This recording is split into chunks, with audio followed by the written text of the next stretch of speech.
Hello students, welcome to my channel The Scripted Catalyst।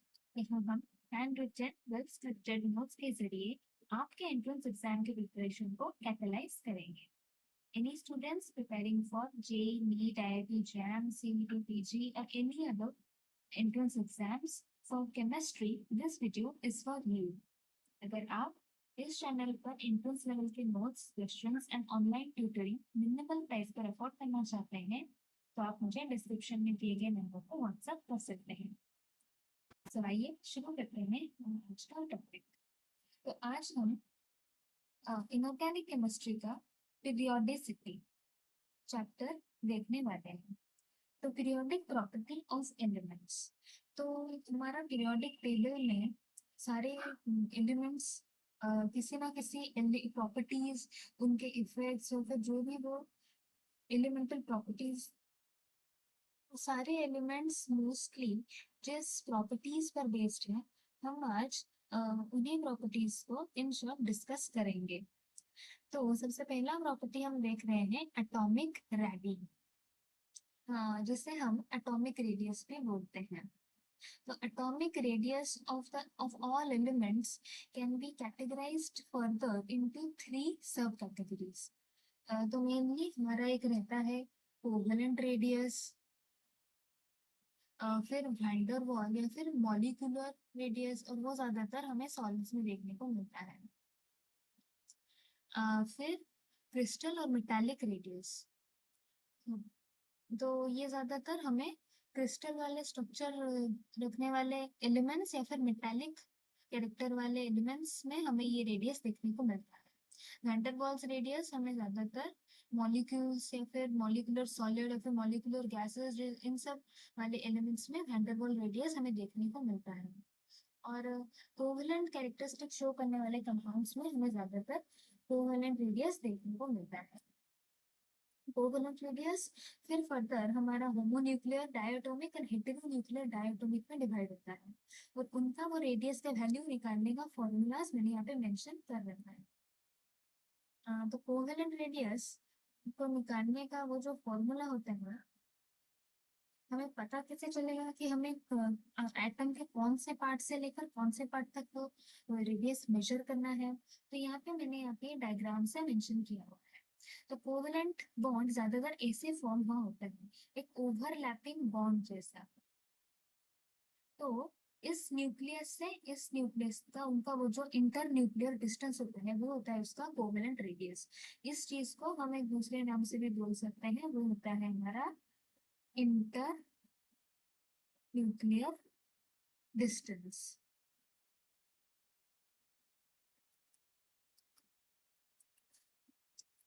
फिर हम आते हैं हमारे वॉन्डरवॉल्स में।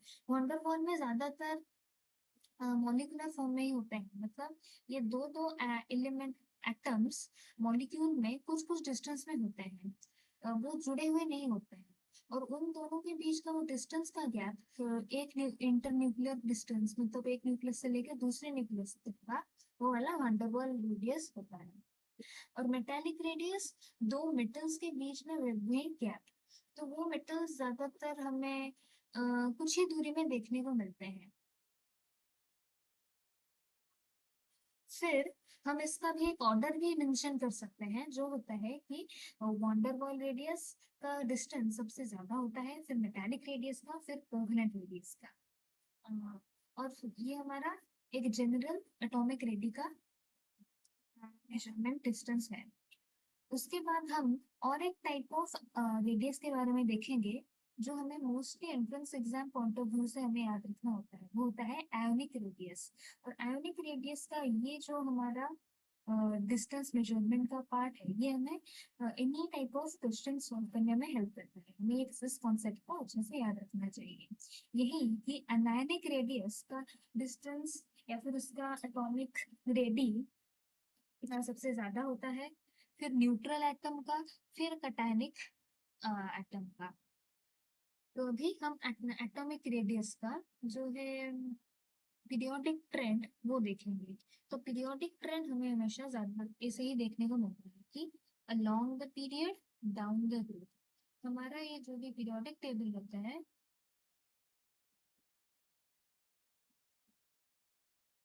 हमारा पीरियोडिक टेबल ऐसे जो रहता है, पीरियोडिक टेबल, तो हम उसको ऐसे ही हमें देख याद रखते हैं कि ये हमारा रहता है डाउन द ग्रुप, क्या ट्रेंड शो कर रहे हैं सारे एलिमेंट्स, और ये अलोंग द पीरियड क्या ट्रेंड शो कर रहे हैं सारे एलिमेंट्स। तो इससे हम अभी वही ट्रेंड हम एटॉमिक रेडियस का देखेंगे। तो atomic radius along the period decrease होगा। हमें हमें मेनली यही याद रखना है कि एटॉमिक रेडियस जो होता है वो अलोंग द पीरियड डिक्रीज होता है। इसका रीजन यही है कि जैसे ही इलेक्ट्रॉन्स ऐड होते जाते हैं, तो electron effective nuclear charge of the electron वो इंक्रीज हो जाता है। तो इस वजह से वो साइज क्या होता है, कॉन्ट्रैक्ट हो जाता है। मतलब एक ही छोटे से एटम में ये हुआ, उसका न्यूक्लियस एक ही, जैसे हम देखेंगे कि यहाँ पे दो शेल है, तो यहाँ पे जैसे ही इलेक्ट्रॉन डेंसिटी बढ़ रहा है बढ़ रहा है बढ़ रहा है, तो उसका साइज कॉन्ट्रैक्ट हो जाएगा। तो along the period atomic radius decrease होता है। उसका अपोजिट होता है down the group. Down the group atomic radius increase होता है। इसका रीजन ये है कि down the group new shells add होते हैं। जैसे हम देख सकते हैं कि ये पहला वाला होता है 1s, फिर 2s, ऐसे ही जा जाके 7s तक जाता है। मतलब ऐसे ही यहाँ पे ये जो 1 2 क्या है, वो n है। n मतलब नंबर ऑफ शेल्स, तो नंबर ऑफ शेल्स जैसे ऐड हो रहे हैं तो उसका साइज क्या हो रहा है, यहाँ पे एक्सपैंड हो रहा है। तो पहले हम आयोनाइजेशन एंथैल्पी क्या होता है वो जानते हैं। आयोनाइजेशन एंथैल्पी, अगर हमारे पास लेट अ एटम के, उसमें से हम कितना आयोनाइज कितना एनर्जी प्रोवाइड करेंगे ताकि हमारा एक इलेक्ट्रॉन रिमूव हो जाए, एक इलेक्ट्रॉन हमारा रिमूव हो जाए, उसी एनर्जी को हम आयोनाइजेशन एनर्जी बोलते हैं। अगर ये आयोनाइजेशन एनर्जी बहुत ज्यादा हाई है, तो उससे हम ये इंफर कर सकते हैं कि उस एटम में इलेक्ट्रॉन डेंसिटी बहुत ज्यादा है। तो पहले हम आयोनाइजेशन एंथैल्पी के कुछ फैक्टर्स देखते हैं। तो पहला फैक्टर हम देखते हैं साइज ऑफ एटम। इसे हम बोल सकते हैं कि एटॉमिक रेडी, जो हमने पहले देखा था। तो एटॉमिक रेडी इनवर्सली प्रोपोर्शनल होता है आयोनाइजेशन एंथैल्पी के। जितना ज्यादा एटॉमिक रेडी होगा उतना ही कम आयोनाइजेशन एंथैल्पी होगा, मतलब उतनी ही इजीली इलेक्ट्रॉन रिमूव हो जाएगा। फिर हम देखते हैं कि ionisation enthalpy is directly proportional to Z effective. Z effective को हम बोल सकते हैं भी ऐसे कि इफेक्टिव न्यूक्लियर चार्ज। जितना ही ज्यादा Z effective of electron high होगा, मतलब बहुत सारे इलेक्ट्रॉन डेंसिटी होगा, सारे इलेक्ट्रॉन्स का जेड इफेक्टिव हाई होगा, तो उसका आयोनाइजेशन एंथैल्पी उतना ही ज्यादा हाई होगा। मतलब इलेक्ट्रॉन निकालना उसमें से उतना ही ज्यादा डिफिकल्ट होगा। हम ये भी देख सकते हैं ईसी का मतलब यहाँ पे है हमारा electronic configuration. Electronic configuration of an element, जो हमें पता ही होता है जिस हिसाब से हमारा सारे सारे एलिमेंट्स प्लेस किए गए हैं पीरियोडिक टेबल में। उस कॉन्फ़िगरेशन से हम ये इन्फर कर सकते हैं कि कौन सा फुल्ली फिल्ड ऑर्बिटल है, कौन सा हाफ फिल्ड ऑर्बिटल है।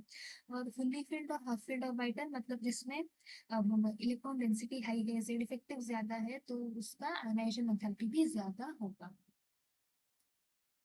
तो अभी हम आयोनाइजेशन एंथैल्पी का पीरियोडिक ट्रेंड देखते हैं। तो पीरियोडिक ट्रेंड उसका यही है, वैसे ही along the period and down the group. Along the period जैसे हमने एटॉमिक रेडी वाले केस में देखा था कि along the period atomic ready decrease कर रहा होता है।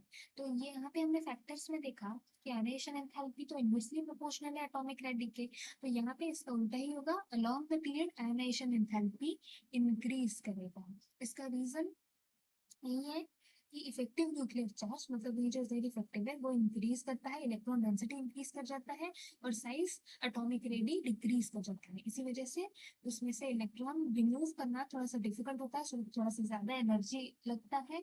इसी वजह से वो आयोनाइजेशन एंथैल्पी ज्यादा होता है। तो ये भी हम देख सकते हैं मोर अट्रैक्शन बिटवीन न्यूक्लियस और आउटरमोस्ट इलेक्ट्रॉन, क्यों, क्योंकि साइज थोड़ा सा कॉन्ट्रैक्ट हो जाता है।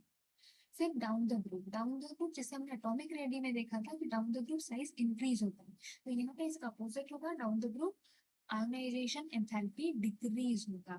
क्यों, क्योंकि आज साइज इंक्रीज हो रहा है, न्यू शेल्स ऐड हो रहे हैं, तो न्यूक्लियस और आउटर मोस्ट इलेक्ट्रॉन में अट्रैक्शन भी थोड़ा सा कम हो जा रहा है, तो उसे नॉकआउट इलेक्ट्रॉन को नॉकआउट करने में, रिमूव करने में इजी होता है। हमें यहाँ पे आयनाइजेशन एंथैल्पी में कुछ एक्सेप्शंस भी देखने को मिलते हैं। जैसे हमने देखा कि अलोंग द पीरियड उसका ट्रेंड क्या रहता है। अलोंग द पीरियड हमने जनरली देखा पहले वाले ट्रेंड में, according to the trend ionisation enthalpy increase करता है, और down the group ionisation enthalpy decrease करता है। ये है वो जनरल ट्रेंड। तो अभी एक्सेप्शंस तभी आता है जब कोई भी एलिमेंट ये जनरल ट्रेंड फॉलो नहीं कर सकता। तो हम यहाँ पे देख सकते हैं कि अलोंग द पीरियड यहाँ पे बेरिलियम का बोरॉन से ज्यादा रह रहा है, और यहाँ पे मैग्नीशियम का एल्यूमिनियम से ज्यादा रह रहा है, और यहाँ पे भी हम देख सकते हैं कि नाइट्रोजन का ऑक्सीजन से ज्यादा रह रहा है, फॉस्फोरस का सल्फर से ज्यादा रह रहा है। तो इसका रीजन वही है कि ये बेरिलियम और मैग्नीशियम 2s2 ऑर्बिटल में है। 1s2 2s2 जैसे हम बोल सकते हैं, 2s2 ये वाला है 3s2। और नाइट्रोजन का हम देख सकते हैं कि जैसे 2p3, ये वाला है हमारा 3p3। तो यहाँ पे ये इलेक्ट्रॉनिक कन्फिग्रेशन से हम देख सकते हैं कि ये वाला p ऑर्बिटल हाफ फिल्ड है, ये वाला हाफ फिल्ड p ऑर्बिटल है, और ये वाला फुल्ली फिल्ड s ऑर्बिटल। तो इसी वजह से इलेक्ट्रॉनिक कन्फिग्रेशन जैसे हमने देखा था कि डायरेक्टली प्रोपोर्शनल है आयोनाइजेशन एंथैल्पी के। इलेक्ट्रॉनिक कन्फिग्रेशन डायरेक्टली प्रोपोर्शनल है आयोनाइजेशन एंथैल्पी के, तो इसी वजह से उनका अट्रैक्शन, उनका इलेक्ट्रॉन डेंसिटी बढ़ जाता है। इसी वजह से उनमें से इलेक्ट्रॉन रिमूव करना थोड़ा सा डिफिकल्ट हो जाता है, इसलिए उनका आयोनाइजेशन एंथैल्पी थोड़ा सा हाई रहता है। फिर ये तो हमने देखा अलोंग द पीरियड वाला एक्सेप्शन।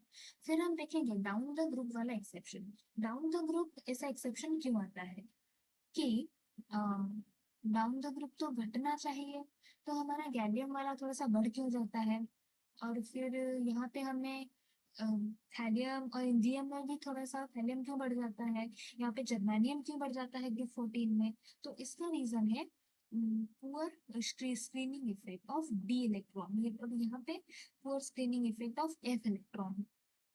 तो स्क्रीनिंग इफेक्ट वही होता है कि अ, ये न्यूक्लियस है हमारा, और ये सारे ऑर्बिटल्स हैं। तो डी एंड एफ ये सब हमारे पुअर स्क्रीनिंग इफेक्ट शो करने वाले ऑर्बिटल्स होते हैं। तो उम्मीद है, तो हम ये अभी देख सकते हैं कि न्यूक्लियस और जो आउटर मोस्ट इलेक्ट्रॉन है, ये डी और एफ के प्योर स्क्रीनिंग इफेक्ट की वजह से, तो ये आउटर मोस्ट इलेक्ट्रॉन को उतने अच्छे से, न्यूक्लियस को उतने अच्छे से स्क्रीन नहीं कर पाते हैं। तो न्यूक्लियस का जो डायरेक्ट इम्पैक्ट है वो जाके आउटर मोस्ट इलेक्ट्रॉन में गिरता है। तो न्यूक्लियस आउटर मोस्ट इलेक्ट्रॉन को पुल करके रखता है अपने पास, और उसे इतने इजीली जाने नहीं देता है, उसे इतने इजीली रिमूव होने नहीं देता है। तो इसी वजह से उसमें थोड़ा सा हमें ज्यादा आयोनाइजेशन एंथैल्पी देखने को मिलता है, और वो है हमारा स्क्रीनिंग इफेक्ट का रीजन, जिससे हमें डाउन द ग्रुप थोड़ा सा एक्सेप्शन देखने को मिलता है, specially in group 13 and group 14।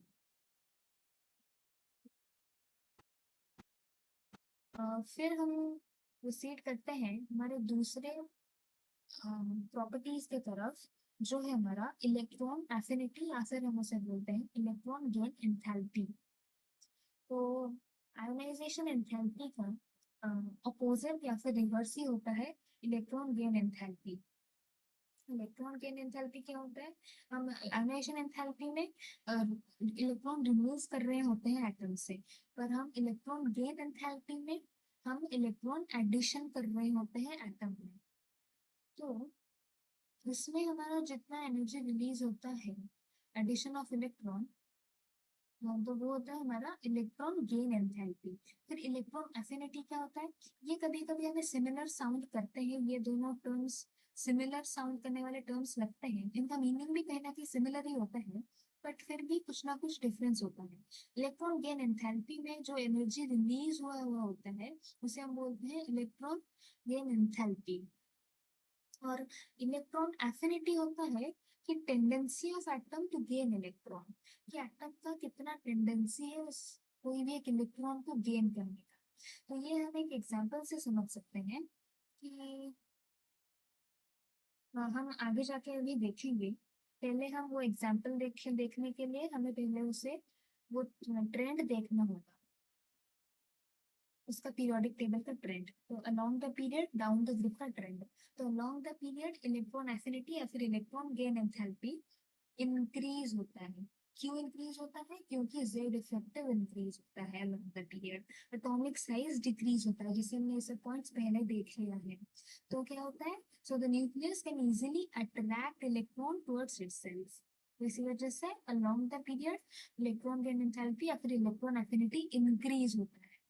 फिर down the group electron gain enthalpy decrease होता है। क्यों? क्योंकि एटॉमिक साइज इंक्रीज होता है। With adding of new shells Z effective decrease हो जाता है। So nucleus can not pull electron towards itself. तो इसी वजह से ज्यादा new electrons down the group ज्यादा ऐड नहीं हो पाते हैं, तो इसलिए इलेक्ट्रॉन गेन एंथैल्पी डिक्रीज हो जाता है। तो मैंने आपको वही जो बताया, जिसे हम एक एक्सेप्शन के रूप से देखेंगे, वो यही ही है कि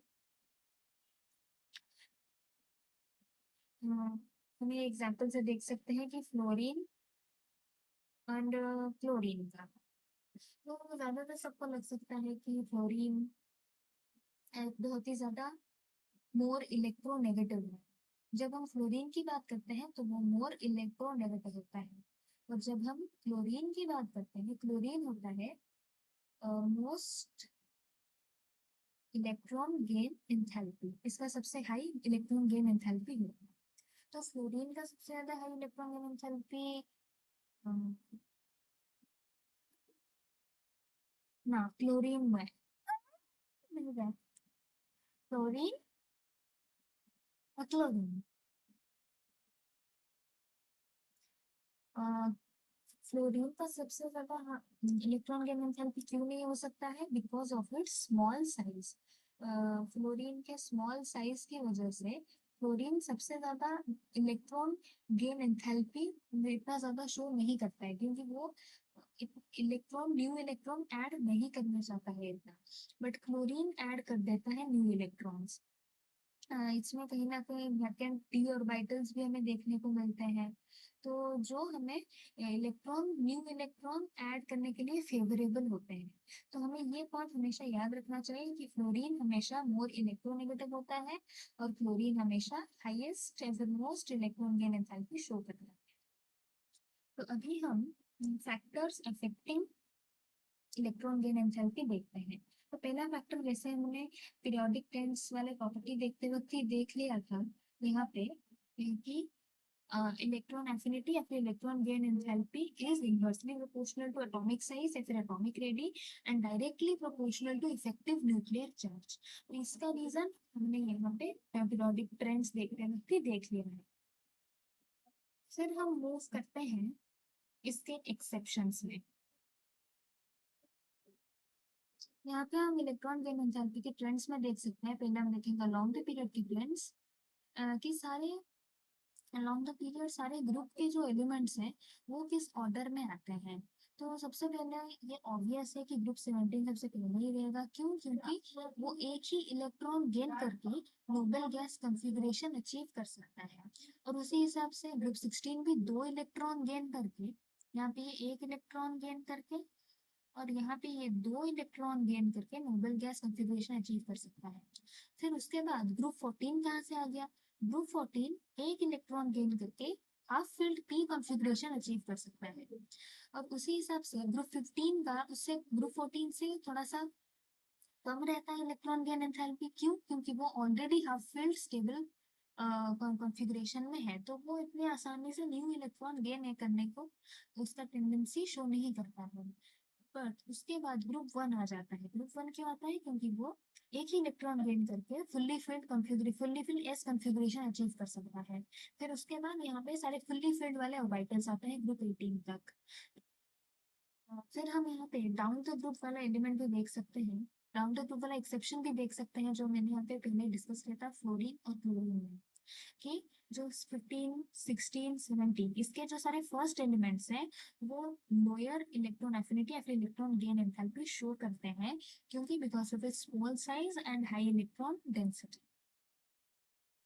तो हमने अभी इलेक्ट्रॉन गेन एंथैल्पी या फिर इलेक्ट्रॉन एफिनिटी वाला प्रॉपर्टी भी कंप्लीट कर लिया है। फिर हम जाएंगे इलेक्ट्रॉन नेगेटिविटी। तो electron negativity, electron affinity, electron gain enthalpy, ये सारे टर्म्स में ज्यादातर स्टूडेंट्स कंफ्यूज रहते हैं। तो मैं यहाँ पे सारे टर्म्स और एक बार अच्छे से क्लियर कर देना चाहूंगी पहले कि इलेक्ट्रॉन एफिनिटी क्या होता है। इलेक्ट्रॉन एफिनिटी होता है tendency tendency to attract electron in atom. एक ही एटम में एक इलेक्ट्रॉन को अट्रैक्ट करना का वो जो टेंडेंसी होता है वो इलेक्ट्रॉन एफिनिटी होता है। इलेक्ट्रॉन गेन एंथैल्पी क्या होता है कि एनर्जी रिलीज्ड, वो होता है energy released during addition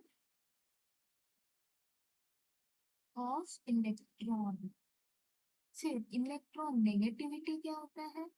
electron negativity ज्यादातर tendency to attract shared pair of electrons।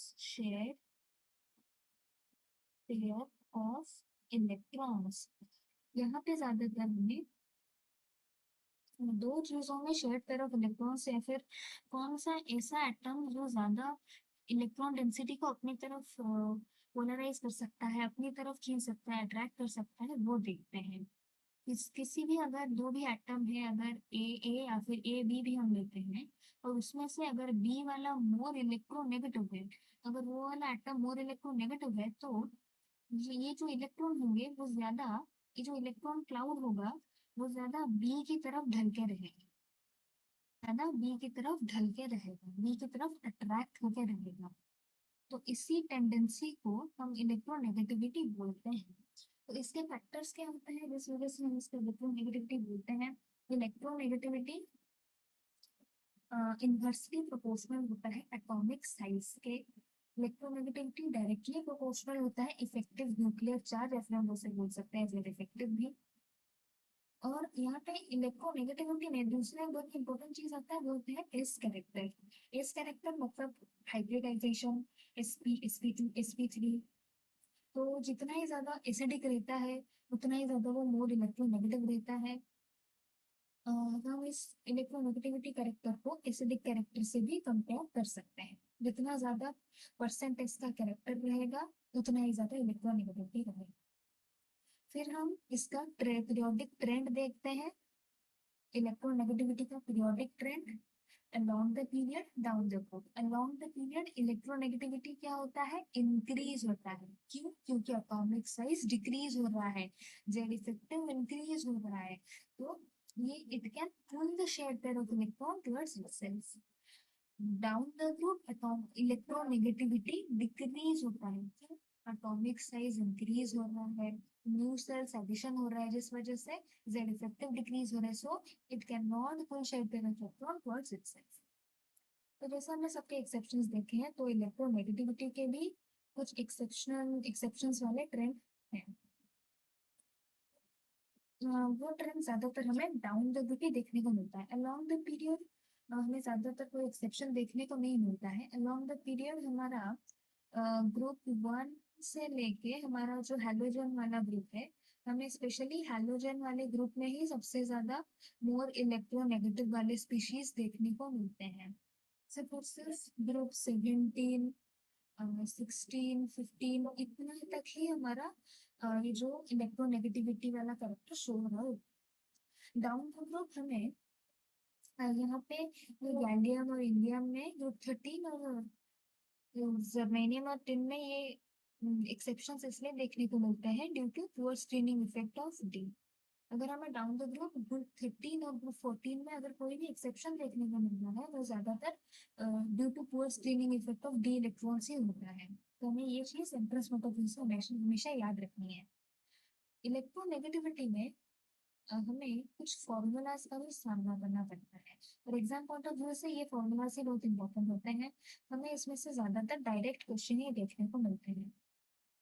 कुछ स्केल होते हैं जिससे हम किसी भी एटम का इलेक्ट्रोनेगेटिविटी डिफाइन कर सकते हैं। होता है वो Pauling scale, Mulliken scale. Mulliken scale का ये वाला जो फॉर्मूला होता है कि electronegativity of atom is equal to ionisation enthalpy of that atom plus electron affinity of that atom divided by 2, और वो यूनिट में होता है इलेक्ट्रॉन वोल्ट, वोल्ट यूनिट में। ये वाला फॉर्मूला बहुत ही ज्यादा इंपॉर्टेंट रहता है, डायरेक्टली पूछा जाता है, हमें ये याद रखना चाहिए। और ये कुछ ऐसे वैल्यूज होते हैं इलेक्ट्रोनेगेटिविटी को हम ज्यादातर ऐसे काय में पसंद करते हैं। ये सारे वैल्यूज आप इसका भी एक स्क्रीनशॉट ले सकते हैं या फिर मैं इसको नोट से प्रोवाइड कर सकती हूँ। और आपको ऐसे ही अगर पीरियोडिक ट्रेंड्स के एक्सप्लेन्ड नोट्स चाहिए, पीआईक्यूज चाहिए और इनका कंप्लीट एक्सप्लेनेशन भी मैं वन टू वन सेशन में ऑनलाइन क्लासेस के थ्रू दे सकती हूँ। तो आप अगर इसके बारे में ज़्यादा जानना चाहते हैं तो आप मुझे डिस्क्रिप्शन में दिए गए नंबर पर व्हाट्सअप कर सकते हैं।